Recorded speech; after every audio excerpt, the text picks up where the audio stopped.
मेरे ख़्याल से जो शमशाद अख्तर साहिबा ने जो बात की है, उन्होंने एक तरह से पूरे मुल्क को एक रियलिटी चेक दिया है कि हालात तो बेहतर नहीं होने लगे। ठीक है, ना ही पैसे हैं हमारे पास सब्सिडीज़ देने के लिए और कीमतें भी बढ़ेंगी।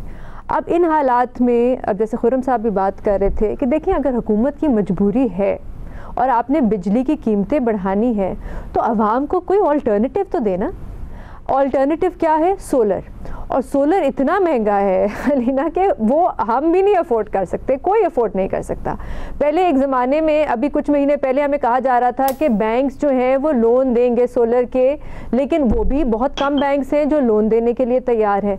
तो इस वक्त एक फाइनेंशियल इमरजेंसी है, यहाँ पे मेरे ख्याल से सबको ही देखिए, अगर हालात ख़राब हो रहे हैं और हमें हुकूमत ने कह दिया है कि हालात ख़राब हो रहे हैं, तो फिर सबको ऐसे इकदाम लेने पड़ेंगे जो इमरजेंसी इकदाम होंगे, जिसमें आपके पब्लिक एंड प्राइवेट जो ऑफिसेज हैं उनको मुलाजमीन के लिए भी कुछ करना पड़ेगा। अब एक खबर आ रही है कि पेट्रोल की कीमत भी बढ़ रही है, शायद 12 रुपये पर बढ़ रही है कि पेट्रोल की कीमत। तो अब आप बताएं, इन हालात में क्या ऑफिसेज को ये नहीं करना चाहिए कि लोगों को वर्क फ्रॉम होम दे हफ्ते में 3 से 4 दिन, क्योंकि बड़ा मुश्किल है, लोग पेट्रोल के बिल अदा करें, बिजली के बिल अदा करें, या बच्चों को स्कूलों में भेजें और घर में खाने का इंतज़ाम करें।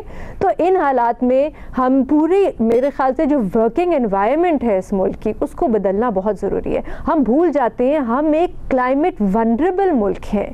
यहाँ पे पंजाब में सैलाब आया हुआ है, जहाँ पे जो हमारे सबसे फर्टाइल एरियाज़ हैं वहाँ पे सैलाब आया हुआ है, हमारी फसलें ख़राब हो रही हैं, हमें पता ही नहीं है हमारी फूड सिक्योरिटी के क्या हालात होंगे। लेकिन यहाँ पे हम फिर भी बातें कर रहे हैं कि तेल से हम बिजली बनाएंगे, कोयले से हम बिजली बनाएंगे। एक ऐसा मुल्क जो क्लाइमेट वनरेबल है, जहाँ पे सैलाब हर साल आ रहा है, गर्मी की शिद्दत भी बढ़ रही है, बारिशें भी ज़्यादा हो रही हैं, कोई प्लानिंग नहीं है लॉन्ग टर्म कि इस सिचुएशन से निकलना कैसे है। अच्छा, अब आ जाए कि होगा क्या। देखिए, मुझे कोई सिविल वॉर टाइप सिचुएशन इस वक्त तो नज़र नहीं आ रही, लेकिन मेरे ख्याल से जो अवाम का गुस्सा है वो हमें इलेक्शन में ज़रूर नज़र आएगा निकलते हुए।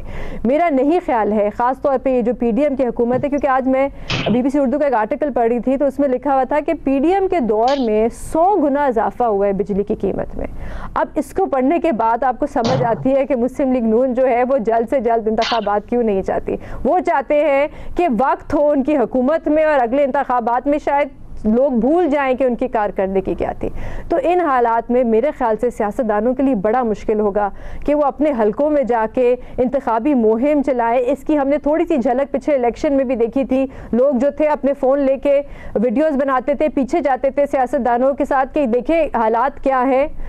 तो यही मुझे कुछ होता हुआ इस बार भी नज़र आ रहा है। और लीना, मैंने ये बात पहले भी कही थी कि एक सवाल जो हम बार बार पूछ रहे हैं वो ये कि क्या पीटीआई का वोटर अगले इलेक्शन में निकलेगा या नहीं, लेकिन ये भी हमें सवाल पूछना चाहिए कि क्या मुस्लिम लीग नून का वोटर निकलेगा अगले इलेक्शन में। नहीं, क्योंकि इस महंगाई में, इन हालात में मुझे तो बहुत ही कम वोटर टर्नआउट लग रहा है इलेक्शन का। या हो सकता है कि इलेक्शन को ही आगे कर दिया जाए, क्योंकि हालात ही कुछ ऐसे नहीं है कि कोई भी इंतखाबी मुहिम चला सके।